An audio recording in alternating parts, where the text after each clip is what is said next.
consultorio jurídico. Hoy tenemos como invitado a Andrés Mauricio Tamayo, quien es asesor del área de Derecho Penal. Buenos días, ¿cómo están? Nuevamente, ¿cómo le va? Buenos días, muy bien, muchas gracias. Aquí nuevamente apoyando a nuestro canal y a nuestro consultorio jurídico. Muchas gracias a nuestros televidentes, sobre todo, que son Claramente, los que siempre a los envían... principales, a los usuarios tanto del canal, y Claro. esperamos tenerlos si es necesario, y ojalá no, porque pues, estos temas son muy delicados, en el consultorio jurídico va a llegar a ser necesario. Muchas gracias, Andrés. Pues comencemos, si le parece, con la primera pregunta que nos han mandado Por al favor. correo que mencionó Mauricio. Y dice lo siguiente: si me llega una citación a mi casa para asistir a una audiencia penal, ¿tengo la obligación de ir?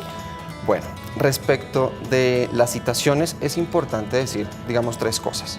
El primer carácter que vamos a establecer de una citación es que efectivamente es obligatorio. O sea, lo primero que tenemos que entender es que es obligatorio independientemente de la causa o la calidad en la que esté citado. La intención de una citación es que sea de carácter obligatorio. Por lo tanto, lo primero que vamos a entender es que vamos a tener que ir. Después de tener claro esto, vamos a explicar las, digamos, consecuencias de por qué tenemos que ir. Primero, si es como calidad de víctima en un delito, el no ir implica que inclusive en el peor de los casos la fiscalía desista de su testimonio, desista de su participación, y eso implica una sentencia absolutoria a favor o en contra propia o a favor de la persona a la que fue denunciada. Claro. Segundo, en el segundo de los casos, si yo soy la persona que estoy siendo acusada, si yo soy la persona que se está siendo investigada, al no ir, prácticamente estoy dando todas las herramientas a la fiscalía para que me condene, porque yo no estaría aportando mis pruebas para poderme defender.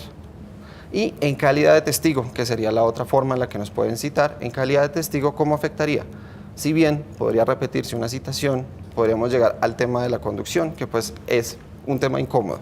¿Qué es la conducción? Que no le dicen a usted que lo detienen, sino que lo conducen. Exacto, sí señor. A su casa llega la Policía Nacional y se lo lleva. Inclusive, como anécdota, tenemos un caso de un testigo que fue citado a una audiencia.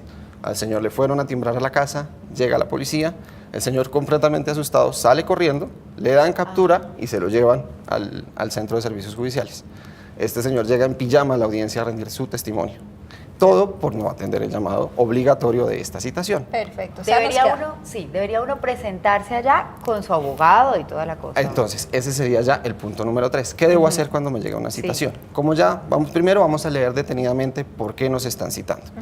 ¿Cuál es la causa? Si es una causa civil, si es una causa penal, si estamos hablando de demandante, demandado, es una causa civil, si estamos hablando de denunciante, denunciado, estamos hablando de una causa penal. Entonces, si yo voy como testigo, solamente me van a preguntar por los hechos ocurridos, la claridad en lo que pasó, que relate lo que yo sé.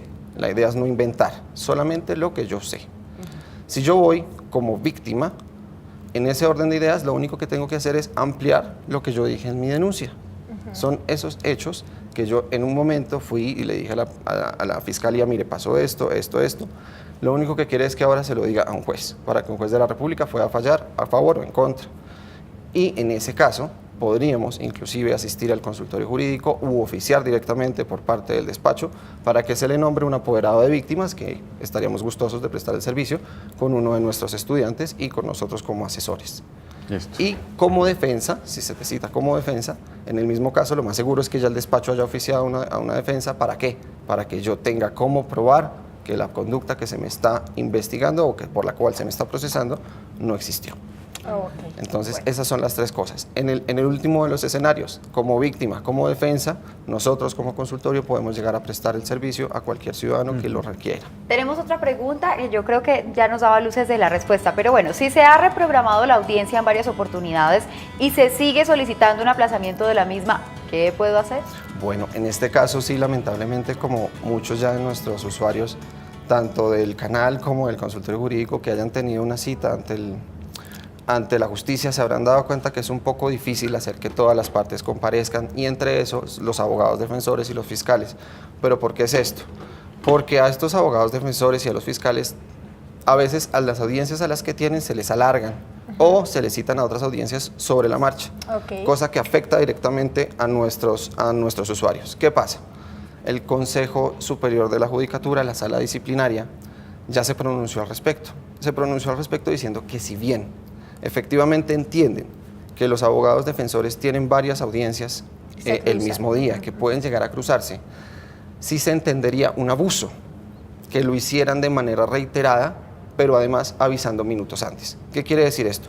Que el despacho despliega, digamos, toda la logística para tener al fiscal, al apoderado de víctima, a la víctima, a los testigos, y que el defensor, por ejemplo, 5 minutos antes de la audiencia, llame al despacho y diga, no, qué pena es que se me cruzó con otra audiencia. Ah, no, sí, eso sí. Esto llegó a pasar en el Consejo de Estado, en el Consejo Superior de la Judicatura, llegó la queja, un abogado defensor 4 o 5 minutos antes de sus audiencias, llamaba al despacho y decía, mire, no puedo, tengo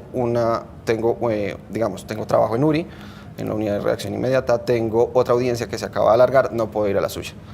El consejo, pues lamentablemente le dijo, mire, eso no es una excusa, que si bien es válido, esto es una maniobra muy dilatoria para la justa y efectiva administración de justicia, por lo tanto, se le va a sancionar con 4 meses y esa no es el espíritu de la administración efectiva de justicia. Y por esa razón, en caso tal de contar con una asesoría legal, en ese momento es cuando uno tiene que hablar con su apoderado y decir, por favor, pasemos un oficio al despacho para que se manifieste diciendo que esto no puede continuar. ¿Y qué pasa, abogado? Muy rápido, contésteme esto. Claro. Si el que no puede ir es uno, si uno fue citado y se le cruza o con un viaje, digamos que lo llaman como testigo, digamos que no es como acusado, tiene un viaje o tiene una enfermedad y no puede ir. Como testigo, claro, como testigo o como, digamos, cualquiera de las partes. Lo importante es con tiempo. Okay. Con tiempo avisar en el despacho, mire, yo para esa fecha tengo esta situación, no voy a poder asistir, tengo una incapacidad, remitir todos los soportes para que el despacho logre con tiempo reprogramar esa audiencia y no hacerlo minutos antes, como estábamos hablando de este abogado defensor. Muchas gracias. Con el mayor Muchas de los gracias. gustos.